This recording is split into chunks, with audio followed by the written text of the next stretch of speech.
Nogometaši Grobničana doživjeli su i drugi poraz na svom novom terenu u proljetnom dijelu prvenstva. Nakon početnog optimizma i ranog vodstva bodove s Mavrinci zasluženo odnosi Solin, koji kapitalizirao svoje prilike. Kao i protiv Mladosti iz Ždralova prije tjedan dana, Grobničani su odlično otvorili susret. Već u 3. minuti Paškvan se probio po desnoj strani i prizemnom loptom pronašao Muricu, koji preciznim udarcem desnicom pogađa za 1:0.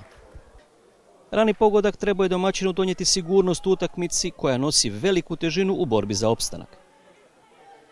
Dva put su domaćini bili blizu povećanja prednosti. Pilčić u 27. minuti nije bio precizan nogom, a Batarelo u 44. minuti glavom.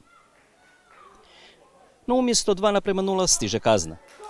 Iz jednog auta Solin dolazi do iznenađenja. Tomić je glavom prebacio loptu prema drugoj vratnici, a Mujan s peterca bez većih poteškoća pogađa za 1:1.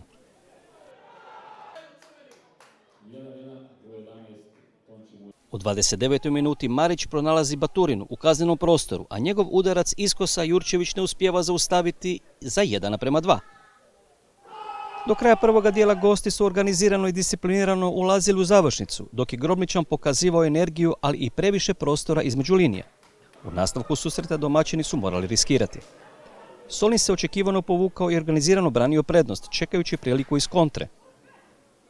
Najbliže iznenađenju Grobničan je bio u 71. minuti. Nakon Kovačevićeva ubačaja iz prekida lopta je stigla do Cetine, a Tomić je na gol crti spasio goste, dok je vratar Radošević bio savladan. U samoj završnici susreta otvara se utakmica. Sjajnu priliku ima Pilčić u 89. minuti. Paškvan je precizno ubacio, no udarac sa 6 metara završava ravno vratara. Drugi uzastopni domaći poraz dodatno komplicira situaciju Grobničana na ljestvici. U borbi za opstanak svaki bod ima ogromnu težinu, a propuštene prilike i obrambene pogreške sada dolaze na naplatu. Pred momčad iz Mavrinci sada je ključni period. Uz energiju i ofenzivnu hrabrost potrebno je pronaći i stabilnost.